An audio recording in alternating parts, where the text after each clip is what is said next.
welcome back. Today, we'll be extending the torso of Zeta Plus. First thing we need to do is make a cut here in this peg attached to the hips. This peg is actual support for the torso, so the armor just sits on it. We're going to want to cut here where it's the thickest. It'll give us more surface area to work with later.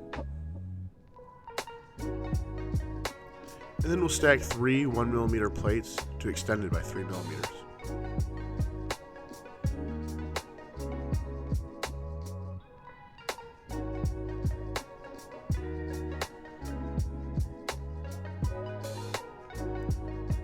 And now we'll place our ball joint in the center of the stack.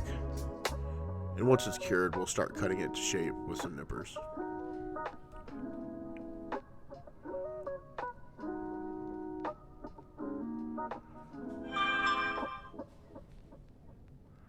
And if I get away with it, I'll use my power drill to turn a round part to make it faster.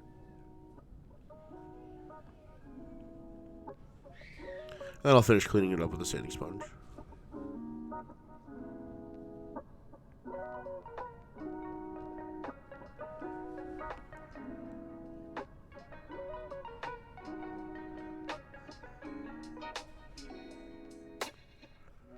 Now that it's to shape, we'll connect the peg back to the hip joint area. And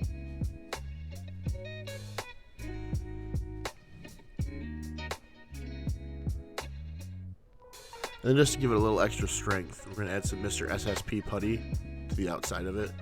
This is a very fast acting, very fast curing putty that dries really hard, and just a little bit will go a long way.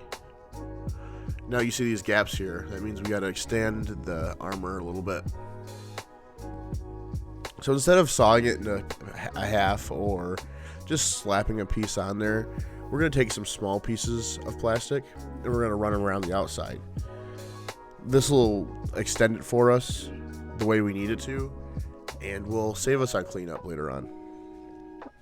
So simply just cleaning up the inside with our hobby knife is pretty quick and efficient. And then after that, we'll clean it up even further with some sandpaper.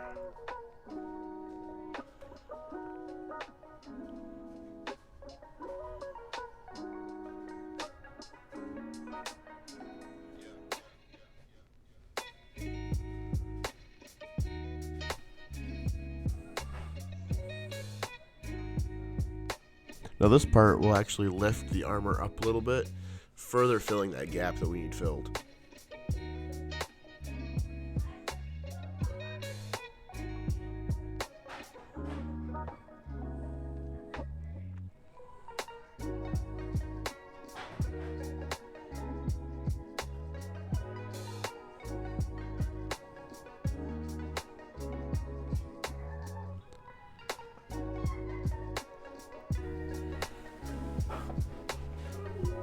We'll use a thinner super glue here to fill any gaps that may be there.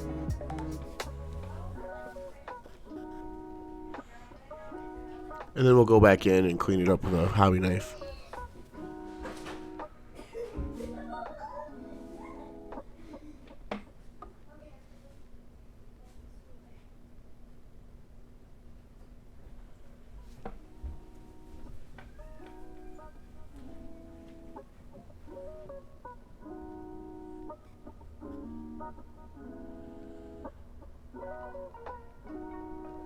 Then after checking the fit, we'll go in and we'll clean up this recess part and line up some of the outside.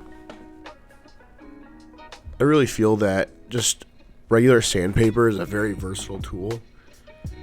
It can be folded in about any shape you need to get into, and if you fold it in a certain way, you can kind of control the amount of slack, so the amount of surface area that's actually touching the piece at a time.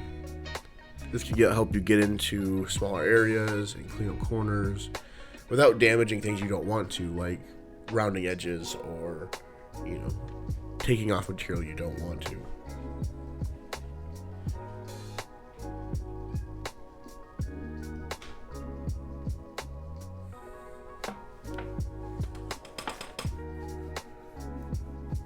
Another really nice trick is the toothpick trick. So what you'll do is you'll cut your toothpick at an angle. You cut the tip off at an angle. And then you'll cut a small piece of paper and then stick it to it. This gives you a nice little like sanding stick that you can really get into a lot of crevices and hard to get places. I'm going to use it here for the corners to get them nice and sharp and clean.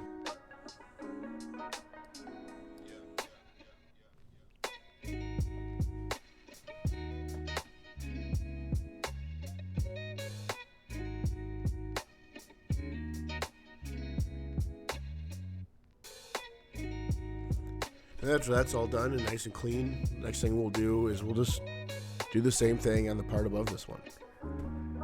And then further finish out that gap that we left from extending that center peg. So same thing, several small pieces of plow plate lined up around the edge, and then have the outside and inside of the part cleaned out.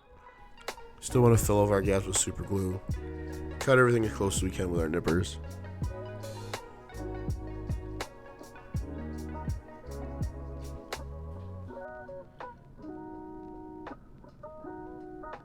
And then go about cleaning out the inside with our hobby knife again.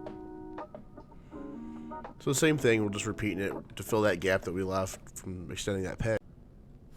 Well guys, that's about it for today. If you liked what you see, please feel free to subscribe, and thank you for watching. Have a great day.